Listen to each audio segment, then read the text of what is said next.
হালকা করে কুবিয়ে গাছের গোড়ায় মাটি দেওয়া হচ্ছে, যা গাছের জন্য খুবই উপকারী। মূলত ভুট্টা থেকে ভালো ফলন পাওয়ার জন্য এইভাবে পরিচর্যা করা হয়। তো আপনারা কি ভুট্টা বিকো পাচ্ছেন?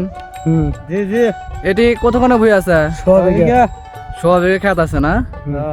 এই যে এখন যে ভুট্টা খেত যে কবে করতেছেন, এর উপকার কি কি জন্য করতেছে? উপকার পোকা ধরবো না, আপনার গাছের গোড়ায় মাটি থাকবো, গাছের গোড়ায় মাটি গাছ থাকবে। শক্ত হবো, বাতাসে হালবো না, ঢুলবো না।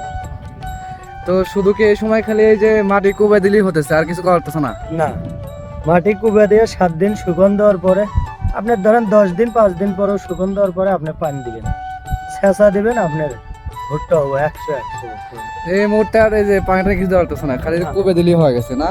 খালি পোবাইলেই চলবো। তাহলে আপনারা দুইজন এই 2 ভাই কাজ করতেছেন, কখন থেকে শুরু করছেন? এই তো সকাল থেকে। সকাল থেকে।